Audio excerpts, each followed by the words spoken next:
En décembre, c'est le marathon du don de Radio Courtoisie.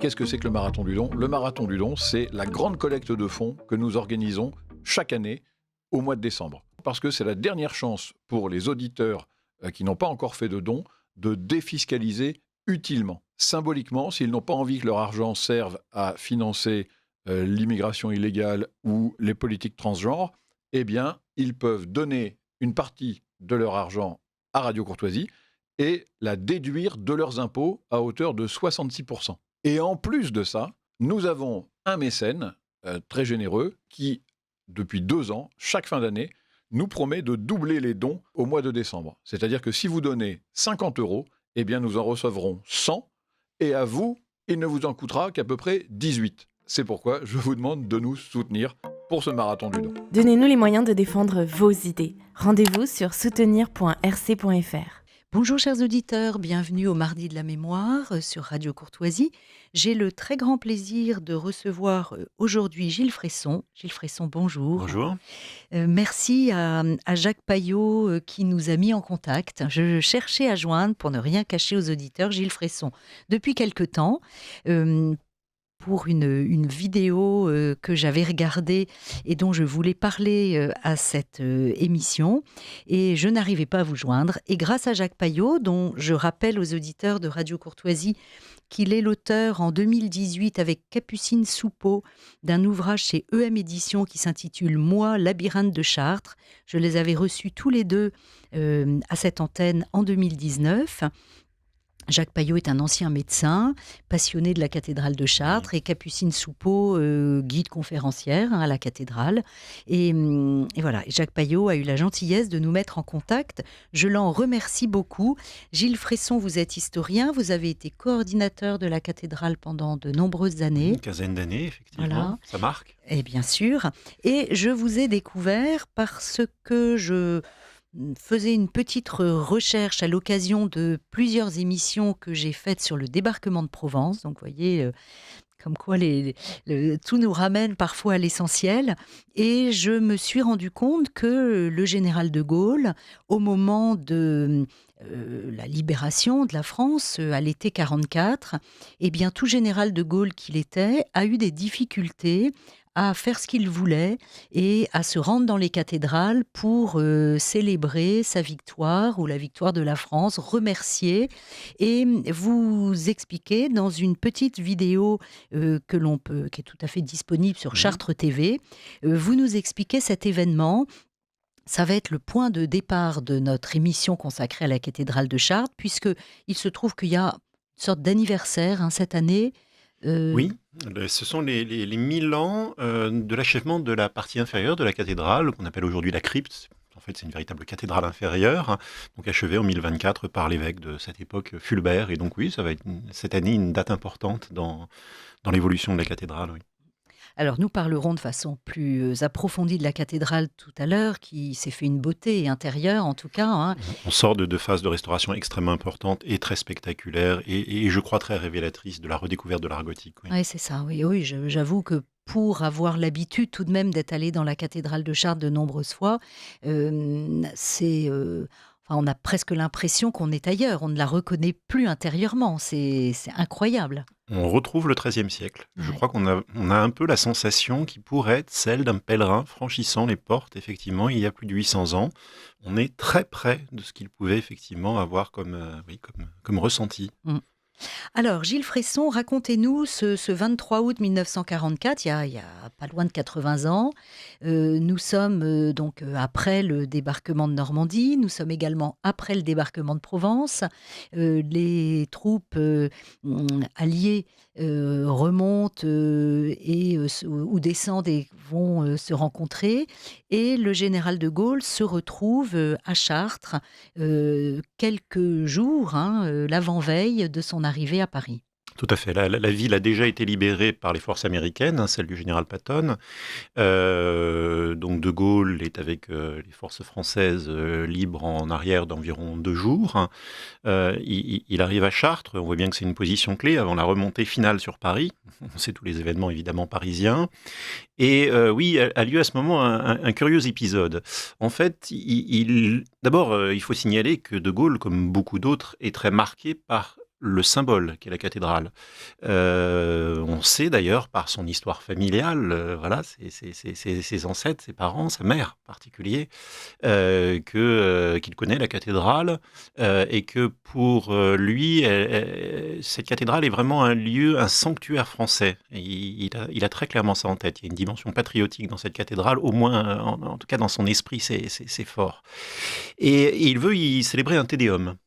C'est un acte de victoire. Hein, et il y a un malentendu assez évident qui a lieu avec l'évêque. Hein, l'évêque à l'époque, Monseigneur Arsquet, qui est, alors, j'allais dire un évêque de la collaboration. Ça serait bien plus compliqué que ça. Arsquet est un homme complexe, multiforme, très difficile à saisir, et qui a en tout cas une véritable liberté de penser. Et qui explique que pour lui, il n'est pas question de célébrer un Te Deum, parce que la guerre n'est pas finie. Qu'il y a toujours potentiellement des morts, qu'il y a toujours des prisonniers, qu'il y a toujours des opérations en cours, qu'il y a toujours une détresse des gens déplacés, et voilà, et que ce n'est pas le lieu, le moment, et en tout cas, ce n'est pas logique de célébrer un Te Deum. De Gaulle en est très vexé, très énervé. J'ai ce petit mot assez étonnant qui m'a été transmis, voilà, mémoire orale, mais que je pense être très fiable, disant, en franchissant les portes de la cathédrale, il est où l'évêque là-dedans ? Voilà, ça montre un peu le niveau d'un peu d'hostilité. Et justement, l'évêque a donné des instructions comme quoi il n'y aura pas de célébration. Donc De Gaulle se retrouve seul à monter dans la nef de cette cathédrale. L'organiste est présent, Ruello, qui fait des préludes et des fugues de Bach, en attendant de voir qu'est-ce qui peut arriver dans ces circonstances un peu inattendues. Et comme De Gaulle connaît la cathédrale, hein, il tourne un peu dedans. Et il va assez spontanément à un lieu de prière, de dévotion fort, marquant, qui est Notre-Dame du Pilier. Voilà, l'endroit où vraiment les gens vont souvent, encore aujourd'hui, hein, remettre leurs intentions de prière, leur joie, espérance, leur vie intérieure. Et là, d'une voix forte, effectivement, il entonne un Magnificat. Voilà, on sait qu'il a une voix forte. Donc Ruello, à la tribune d'orgue, entendant, relaye et enchaîne en accompagnement. Et en fait, quand on y pense, c'est assez étonnant. C'est-à-dire que spontanément, le général de Gaulle a voulu utiliser le Magnificat. Donc bien revenir à une dimension mariale, réaffirmer, je crois que c'est pas exagéré de le dire, que Marie est la patronne de la France. Et c'est vrai que quand on lit d'ailleurs le Magnificat autrement, défaire les puissants de leur trône, hein, renverser les puissants de leur trône, élever les humbles, oui, il y a quelque chose d'assez étonnant qui augure bien d'un projet de résistance et de libération du territoire contre l'occupant nazi. Donc c'est un épisode assez étonnant, assez méconnu d'ailleurs. Et alors, il est accompagné lorsqu'il va dans la cathédrale? Par son aide de camp, C'est ça. par un chanoine à sympathie un peu plus résistante qui, contre les ordres de son évêque, l'a finalement accueilli. Non, il a très peu de gens qui sont là, quelques chartrains qui l'ont suivi, mais même sans savoir qu'est-ce qui va se passer réellement, qui l'ont suivi parce qu'ils étaient au courant de l'arrivée du général dans Chartres. Non, il y a très peu de monde. Il ressort d'ailleurs assez vite, mais il va dire quelques mots à son aide de camp qui ont été retransmis, et en affirmant cette position, oui, il fallait que je prie Marie quand sont en cours, hein, presque en rebondissant sur la critique de l'évêque, Bien quand sûr. sont en cours les événements qui sont si importants pour notre histoire.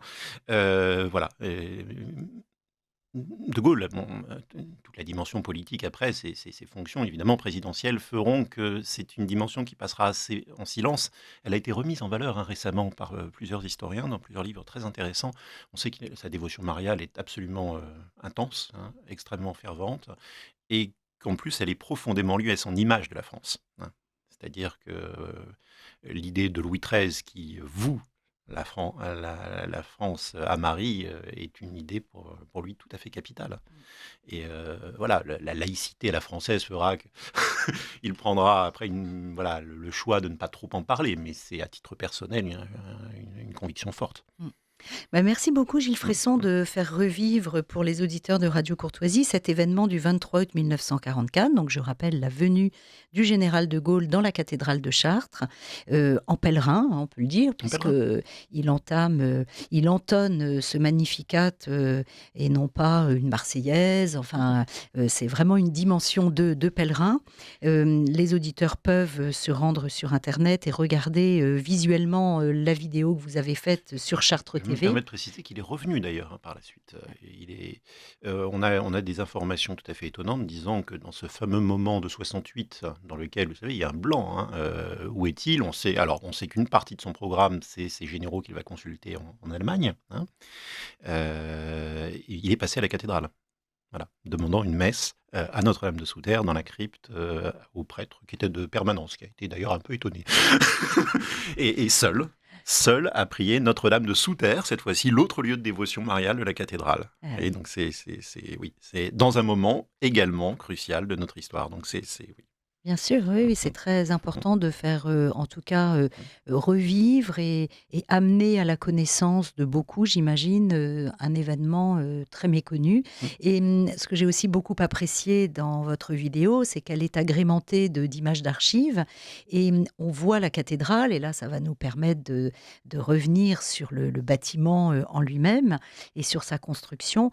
On voit la cathédrale qui a été protégée pendant la guerre, puisqu'elle est encore avec les palissades qui sont contre le portail et les Les sculptures. sacs de sable qui ont effectivement été amassés devant les trois portails sud, nord et royal, donc central de la cathédrale, qui ont protégé effectivement les parties les plus sensibles des sculptures. Et au même moment, d'ailleurs, l'ensemble des vitraux ont été déposés. Tous les vitraux, effectivement, ont été, alors pour moitié dans la crypte de la cathédrale, pour l'autre moitié dans des carrières en Dordogne. Hein. La deuxième partie, c'était trop dangereux à ce moment de faire envoyer les convois, hein, compte tenu des premiers bombardements qui avaient lieu par les forces aériennes allemandes. Voilà. Et d'ailleurs, dépose entière des vitraux qui a été, on va dire, guidée, presque à titre personnel, par une autre personnalité, pour le coup très divergente, mais qui est Jean Moulin. Voilà, Jean Moulin, préfet d'Eure-et-Loir à ce moment. Ouais, et c'est lui qui, justement, a mis en sécurité, on va dire, la cathédrale durant alors même pas les premières heures de la guerre, pendant la drôle de guerre en 1939. Oui, ça c'est un épisode qui nécessiterait de nombreuses émissions, mais tous ces dépôts, ces désaccrochages d'œuvres, c'est un personnage dont j'aimerais pouvoir parler un jour à Radio Courtoisie, qui est Rose Valland, qui était le conservateur du musée du jeu de paume, hein, et qui a sauvé la mémoire alors qu'elle était... on lui avait demandé, on l'avait assignée à cette tâche. Hein, elle pouvait donner l'impression d'être une collaboratrice alors qu'elle était au contraire un agent de la résistance culturelle et qui a vu transporter toutes les œuvres et du Louvre et des saisies, des collections des Juifs. Donc c'est vraiment quelque chose qui a dû être incroyable à cette époque. On avait déjà compris, en fait, dans l'avant-guerre, que la cathédrale de Chartres est dans un état de conservation qui n'a aucun comparatif. Voilà. Aucune cathédrale ne peut se targuer d'avoir 100% de son architecture d'origine. Hein, il n'y a pas de partie reconstruite à Chartres. Environ 95% des sculptures, comme je le dis parfois aux jeunes qui visitent la cathédrale, si vous repérez les quelques têtes qui manquent, c'est que toutes les autres sont là. Et en plus, il n'y a pas de restitution, de reprise ou de copie, comme c'est le cas évidemment dans l'esprit Viollet-le-Duc, dans beaucoup des cathédrales de France. Voilà, 95% des sculptures d'origine et aussi 80% des vitraux d'origine. Et alors là, évidemment, c'est une exception tout à fait remarquable.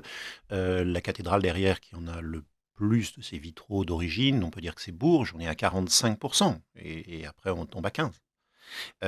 Et donc, dès l'entre-deux-guerres, il est clair dans l'esprit d'un certain nombre de conservateurs que ce patrimoine verrier en particulier est tout à fait à part et qu'il faut prendre tous les moyens, évidemment, pour pouvoir le mettre en sécurité. Donc un système va être installé permettant de déposer tous les vitraux en 15 jours.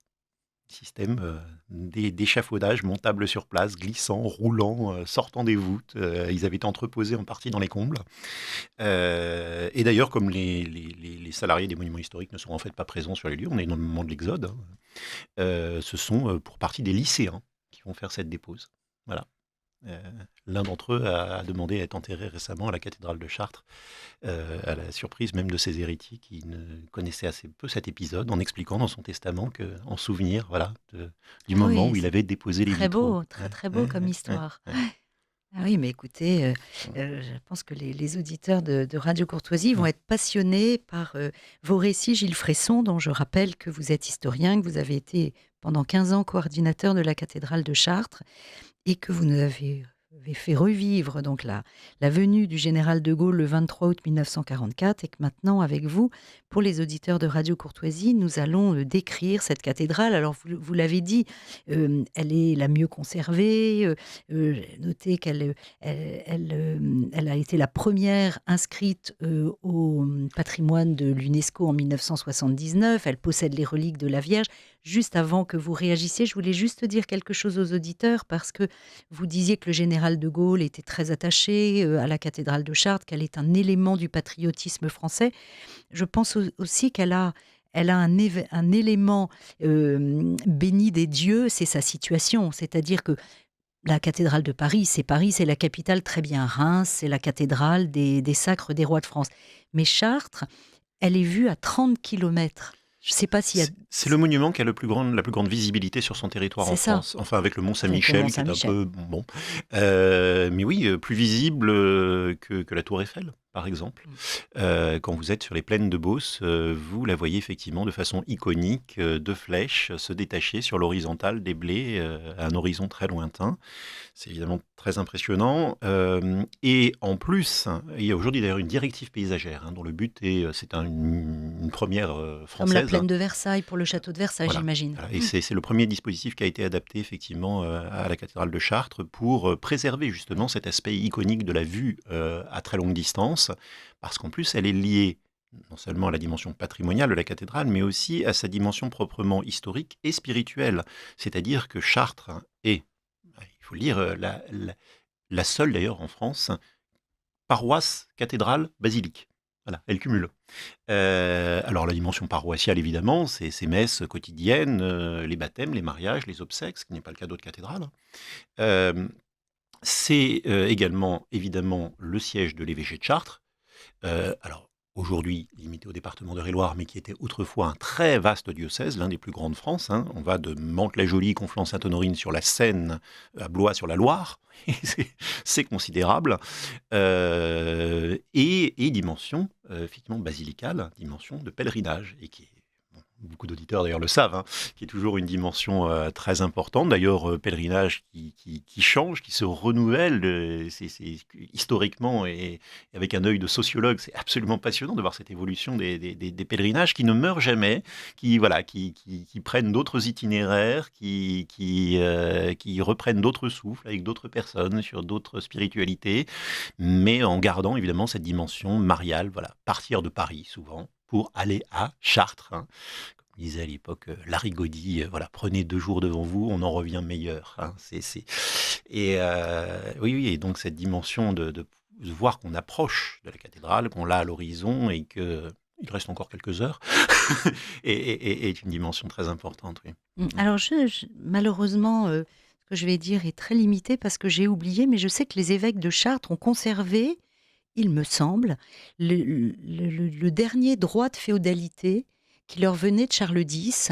Et il faudrait que je regarde de façon plus approfondie, mais dans les titulatures, les évêques de Chartres ont conservé très longtemps un droit issu de la féodalité que Charles X leur avait préservé. Alors, oui, C'est vrai, essentiellement d'une titulature, oui. Mais en fait, ça rejoint une dimension un peu générale du fait que Chartres a toujours eu une sorte de prétention, mais que j'aime, hein, qui est extrêmement intéressante et touchante, à ne pas être une cathédrale ordinaire, parce que, justement, dimension mariale. Et entre autres, le fait d'héberger cette relique insigne, un signe au sens touchant à la personne même du Christ, relique mariale, voile de la Vierge, c'est-à-dire le voile qu'elle avait lors de l'annonciation de la naissance de Jésus, et donc touchant même à la notion de l'incarnation, touchant au mystère de l'incarnation. Et, et toute la liturgie chartraine, tout le regard porté par le clergé chartrain tout au cours de son histoire, j'ai envie de dire jusqu'à aujourd'hui, est profondément lié à cette dimension. Au Moyen Âge, on dit de Chartres que c'est la mansion de Marie. Voilà, la maison de Marie. Sa chambre est spéciale. Quelle est belle cette formule. Sa chambre est spéciale. Elle est chez elle. Un Chartrain du Moyen Âge vous dirait que Paris c'est très bien, ils ont le droit de s'appeler Notre-Dame, on leur en veut pas.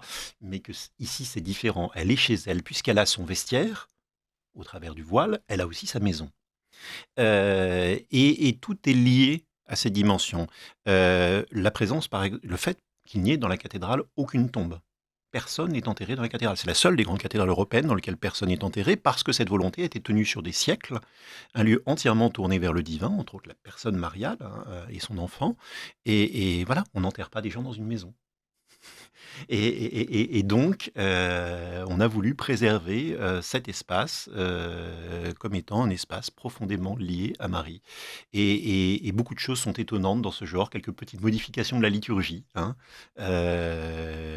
À certains moments de la liturgie, on ne parle pas de Marie au passé, on en parle au présent.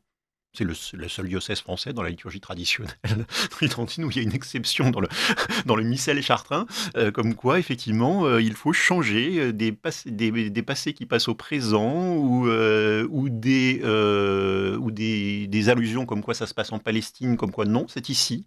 Et voilà, des petites particularités liturgiques parce que mariales.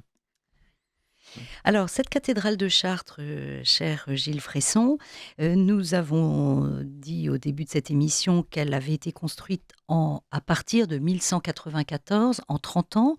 Avant de détailler sa construction, est-ce que vous pouvez rappeler aux auditeurs qui décide, comment on décide de construire une cathédrale et, et cette chronologie de la construction des cathédrales qui fait que c'est Sens la première, non?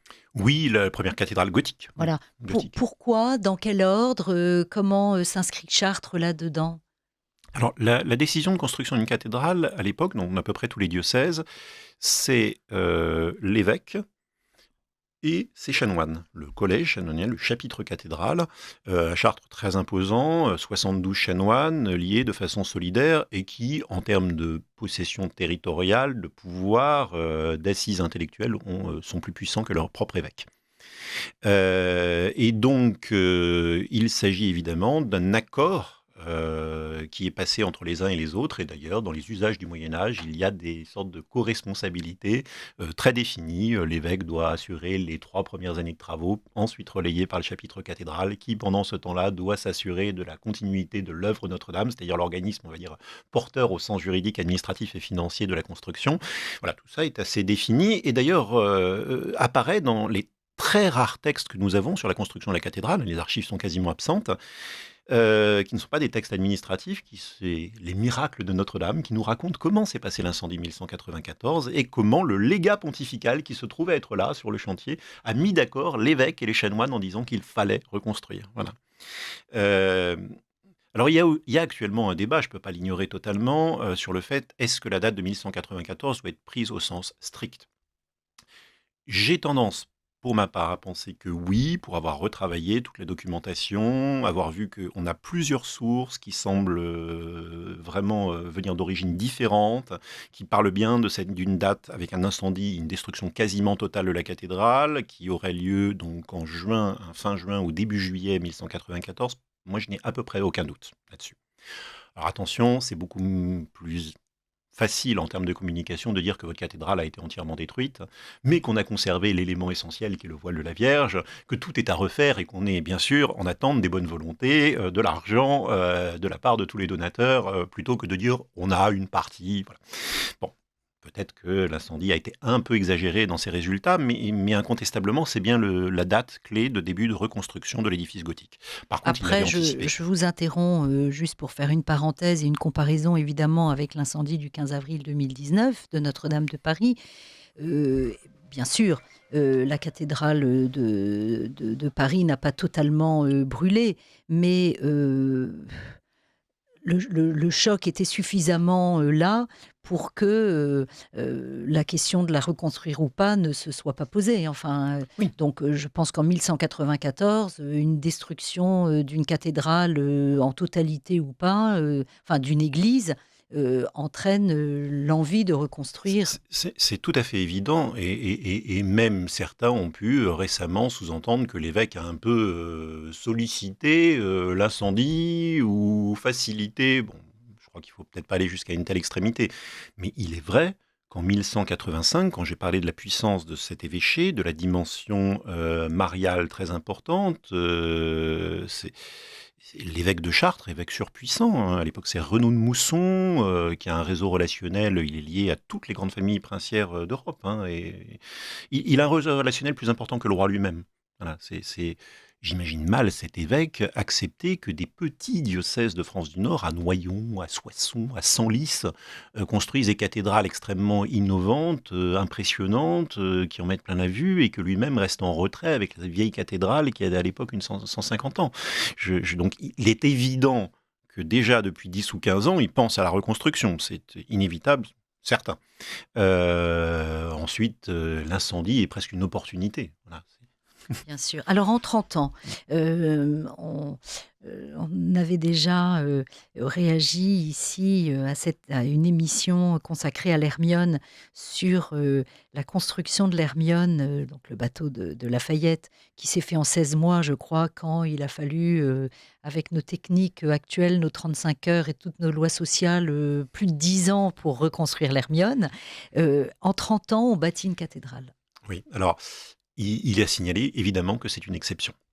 Alors c'est tout à fait passionnant, et je pense que c'est d'ailleurs dans la recherche aujourd'hui, c'est nos amis américains, allemands qui nous aident beaucoup, les universités prestigieuses, Princeton, Harvard, qui retravaillent sur ces questions-ci, à la fois les questions techniques et les questions symboliques. Voilà.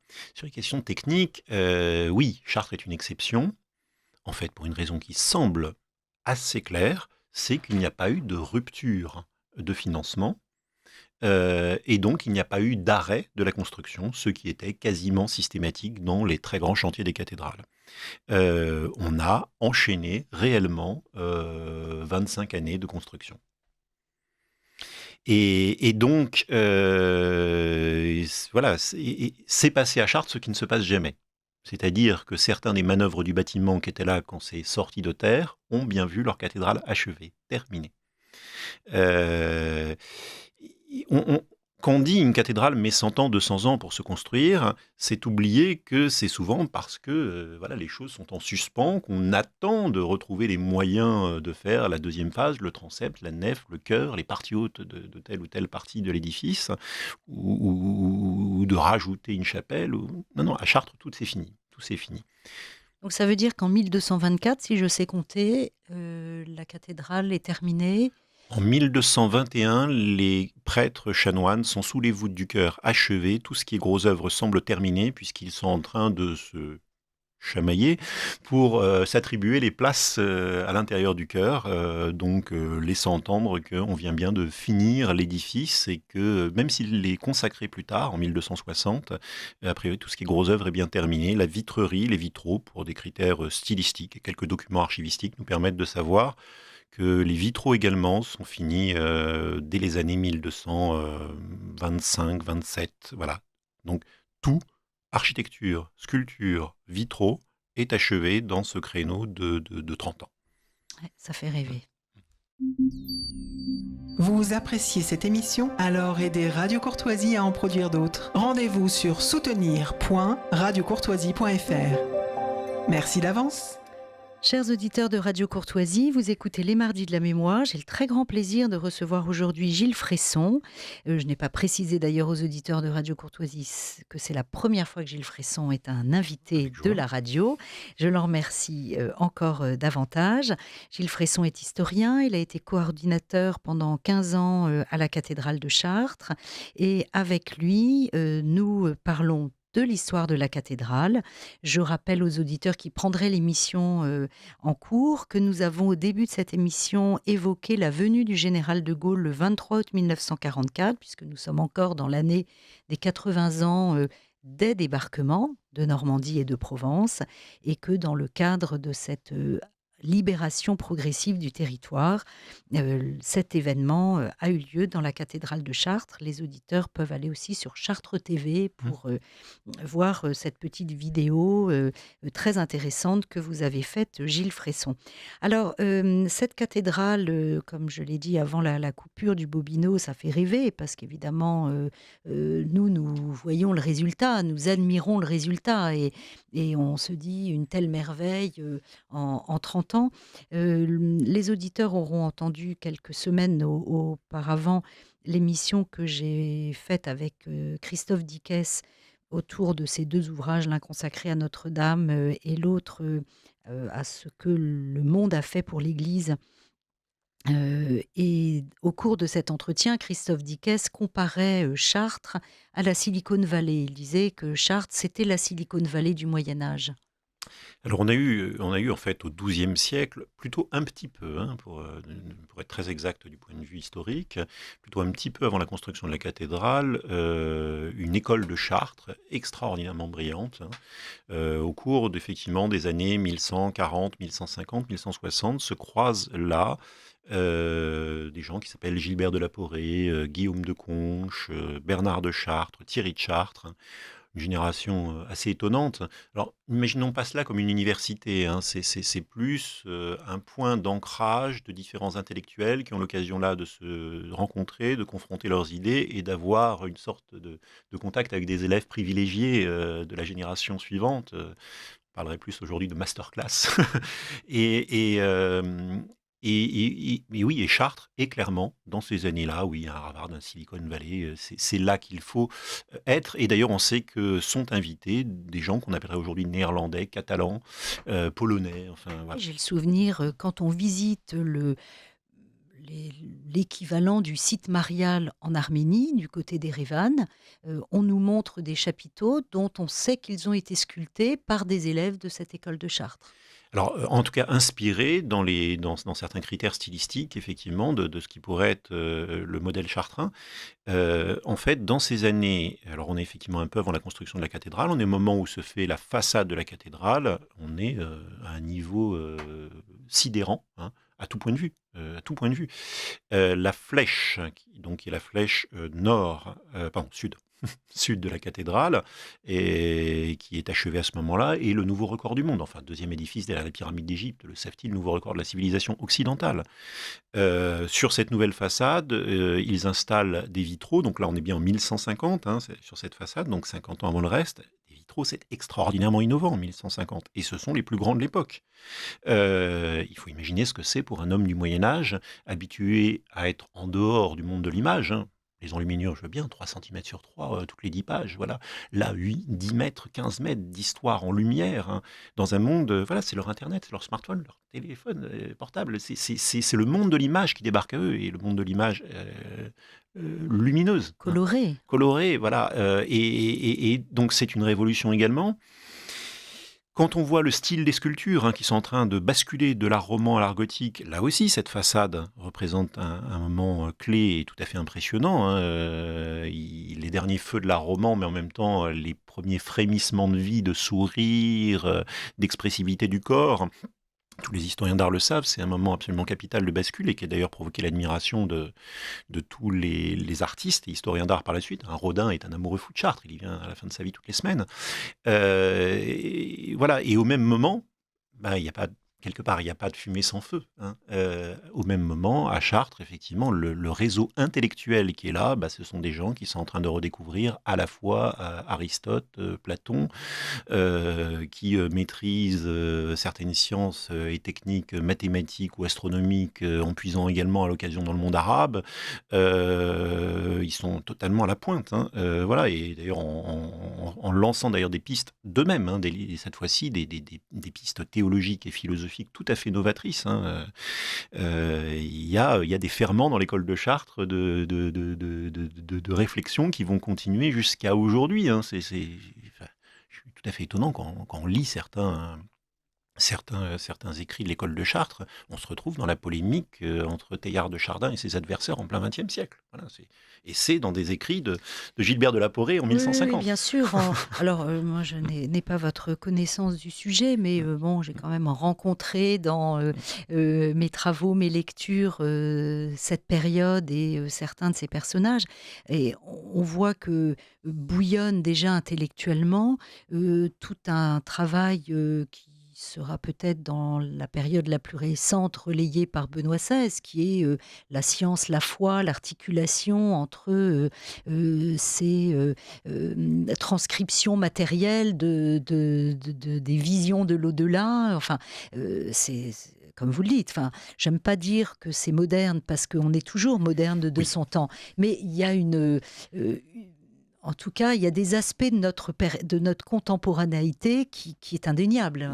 Par exemple, un Guillaume de Conches, conduit par des proches de Bernard de Clairvaux. Bernard de Clairvaux figure évidemment un intellectuel dominant et incontesté à l'époque de l'Occident, se défend, hein, de cette attirance pour les techniques, pour la science, alors qu'on lui dit « vous êtes avant tout des prêtres, ressentez-vous vers le spirituel et la contemplation ». Et il finit par dire, voilà, je résume avec mes mots, j'espère assez fidèlement, en disant quel est le plus étonnant dans la création si ce n'est l'homme, et quel est le plus étonnant dans l'homme si ce n'est sa capacité à comprendre, à assumer et à se tourner vers son créateur en sachant la valeur de ce qui lui est donné. Donc, en voulant retirer à Dieu ce qu'il a fait de plus haut, c'est vous qui blasphémez. Ouais. On sent derrière qu'on a effectivement, oui, vous parlez de modernité, quelque chose de tout à fait étonnant. D'ailleurs, on peut ou pas, hein, aller jusqu'au bout de cette logique spirituelle, mais en tout cas, on voit bien qu'on est dans un ferment de réflexion qui, pour ceux qui parlent d'un Moyen-Âge sombre, obscur, et effectivement, est une contradiction totale. Et on est au cœur de grands sujets, à la fois scientifiques, spirituels, humanistes. Voilà.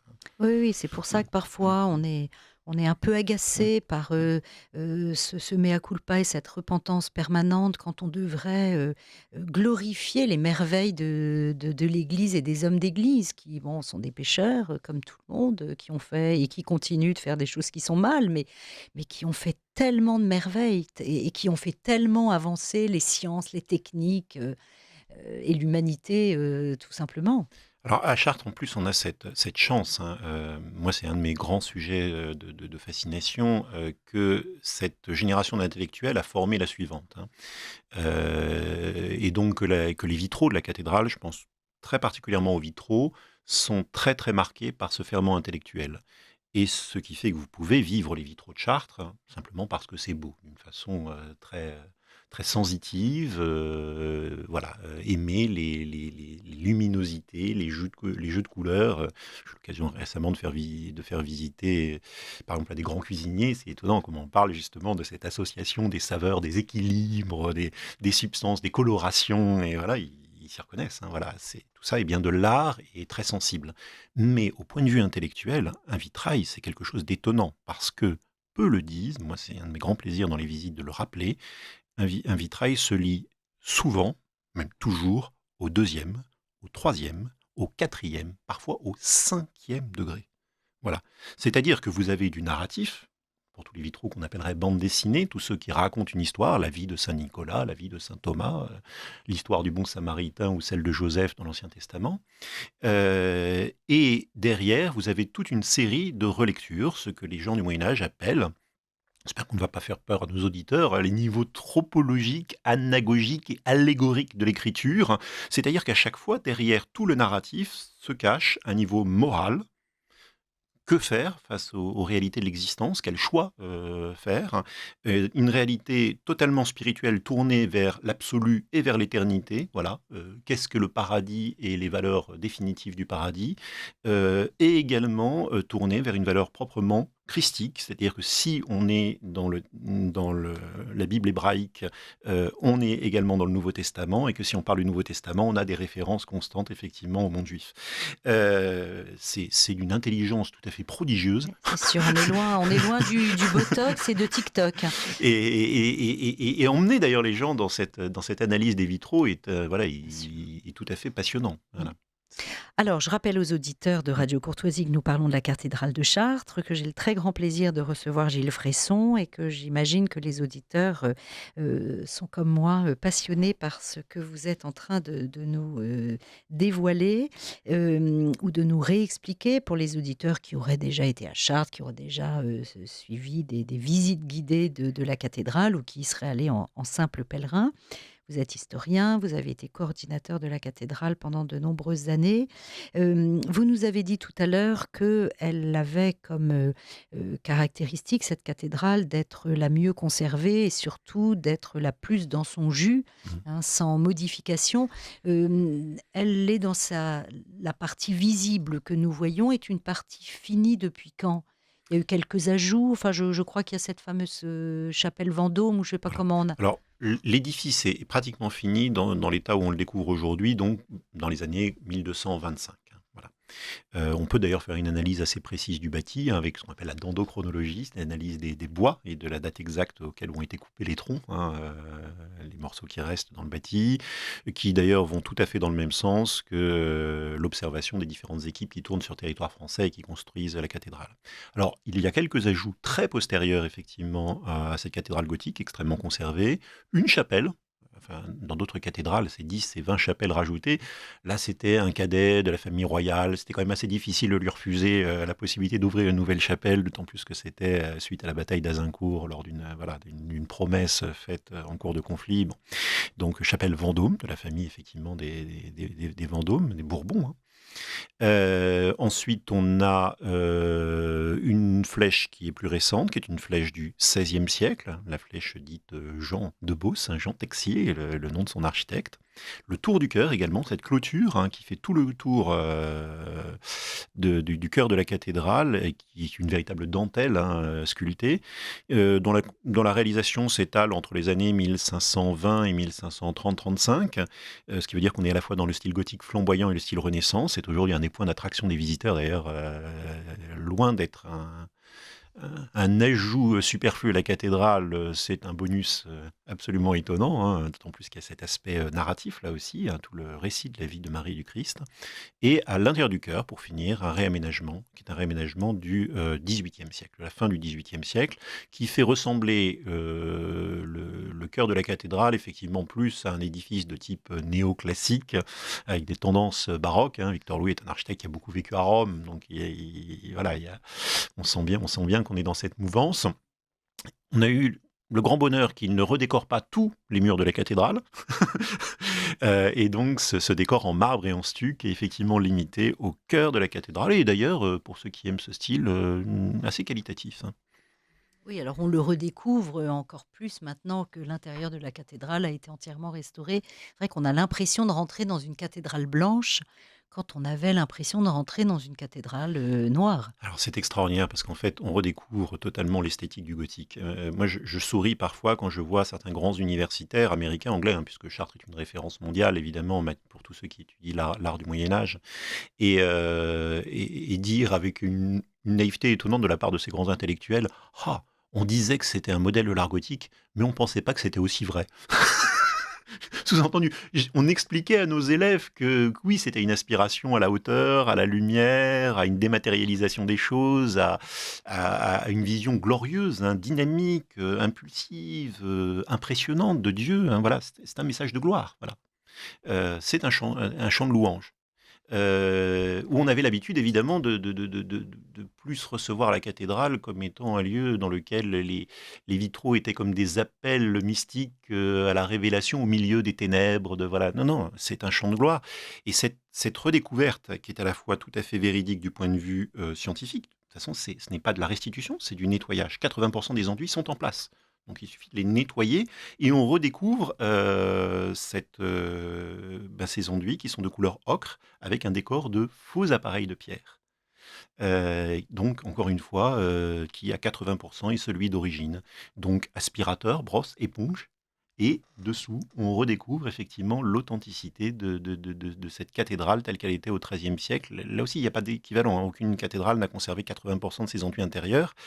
Ce qui étonne d'ailleurs les gens. Ils imaginent ah mais la pierre. Non, les gens n'imaginent les maîtres d'œuvre des années du XIIIe siècle n'imaginaient pas de laisser la pierre apparente, pas plus qu'on laisserait aujourd'hui les parpaings apparents.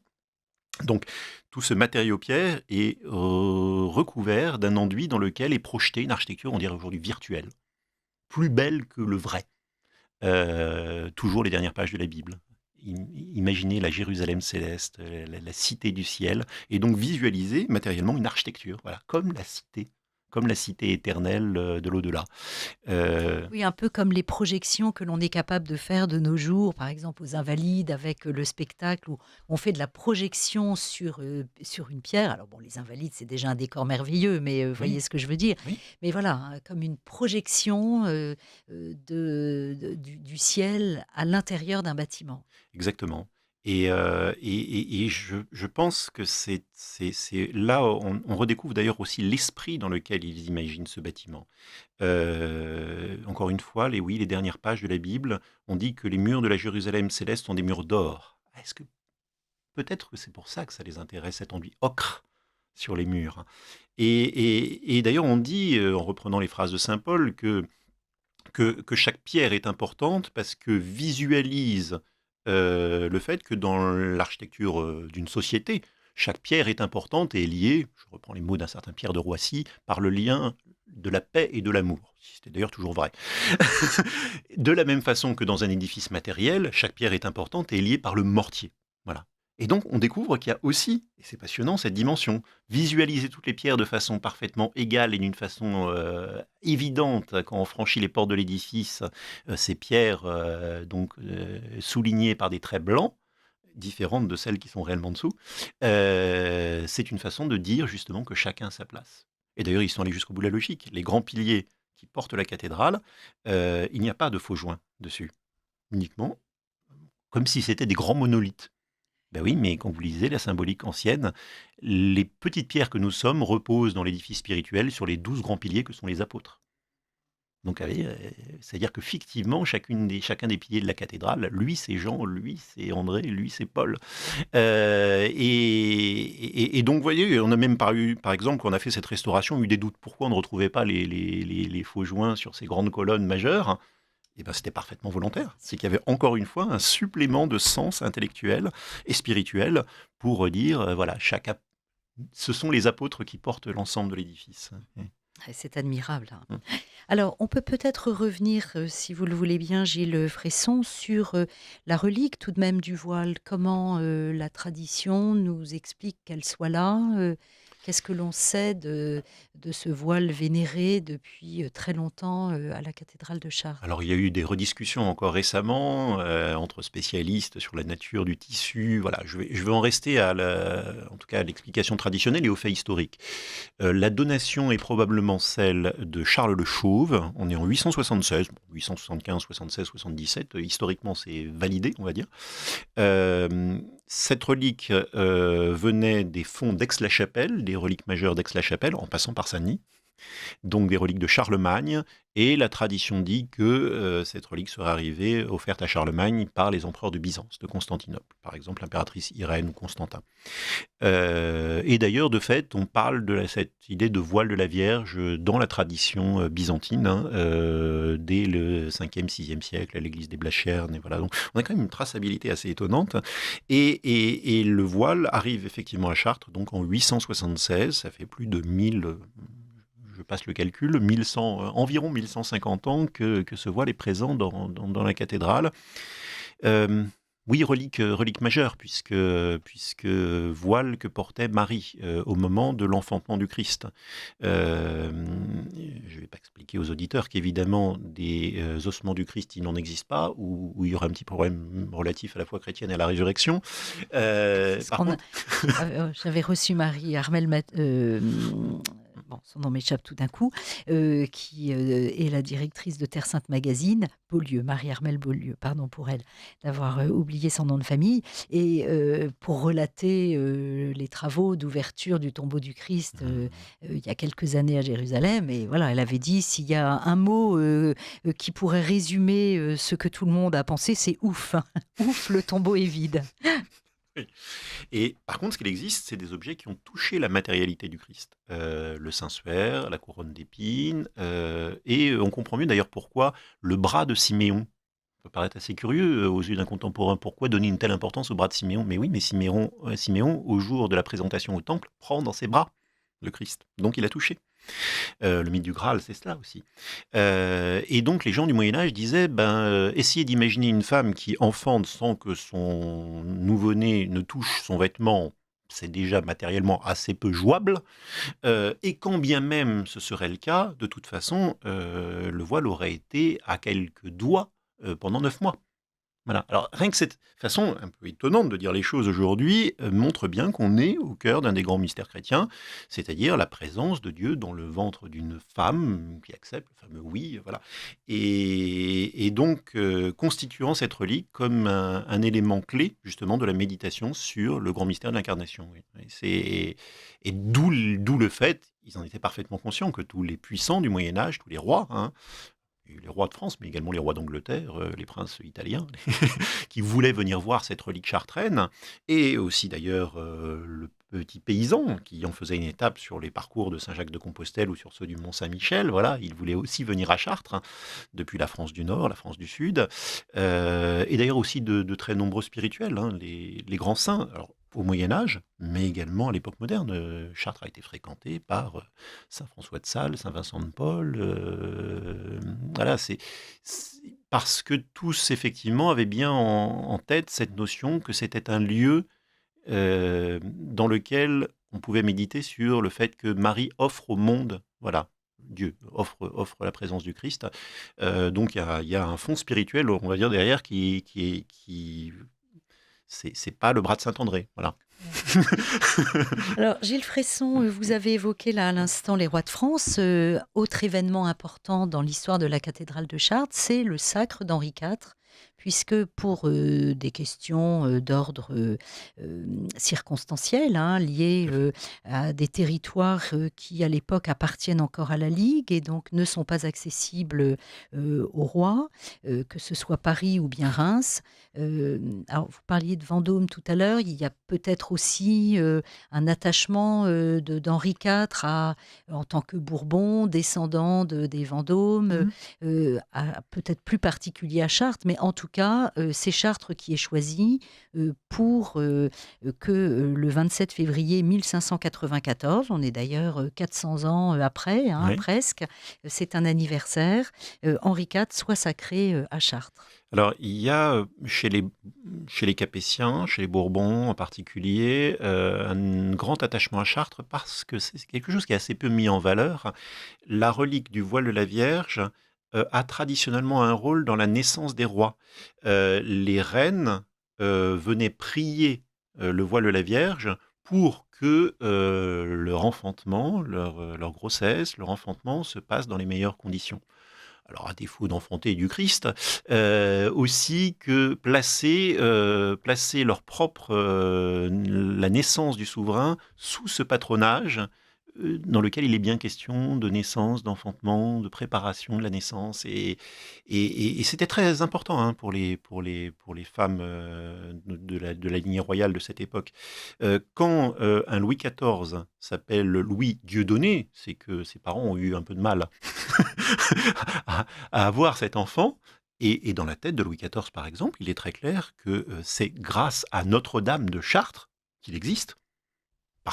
parce que Marie a exaucé autour du voile de la Vierge la volonté de ses parents. Donc on voit, voilà, il y a vraiment cette idée très importante, et ce qui explique qu'assez naturellement, en plus on n'est pas loin de Paris, Henri IV se soit porté vers Chartres comme... justement, je ne crois pas que pour lui, ça soit vraiment un plan B. Je pense que vraiment, c'est une alternative tout à fait intéressante qui permet de dire d'autres choses et qui l'ancre dans cette tradition, justement, de la lignée des enfants royaux enfantés de façon légitime. Voilà. Et il pourra donc organiser la célébration à peu près dans les conditions habituelles. On arrivera à récupérer, alors on ne pouvait pas avoir celle de Reims, on arrivera à avoir l'ampoule des Saintes Huiles revenant. La relique existait aussi à Marmoutier, dans le monastère de Marmoutier. Et donc, oui, le sacre aura bien lieu à la date que vous indiquiez, en 1594, dans la cathédrale. Oui, j'ai lu, enfin, il y a tout un récit effectivement du sacre d'Henri IV, avec une volonté vraiment d'asseoir dans la tradition des sacres de Saint-Denis le sacre d'Henri IV, et jusque dans les moindres détails. La relation On copie exactement le cérémonial de C'est Reims. ça. Voilà. Très exactement celui de Reims, à un ou deux détails près, assez amusant, c'est le tour du chœur dont je parlais, avec cette dentelle de pierre. Pour le coup, le clergé chartrain n'était pas au courant, par leurs homologues de Reims, que les badauds veulent toujours voir ce qui se passe dans ce genre de grande célébration, comme aujourd'hui encore, quand il y a des célébrités et qu'il y a des moments clés de notre histoire. Et donc tout le monde a grimpé sur cette dentelle de pierre en cassant plein d'éléments de pierre. On a les archives nous disant que tout s'était à peu près bien passé, sauf cette catastrophe du côté, on va dire, matériel, avec plein de petits morceaux de pierre partout.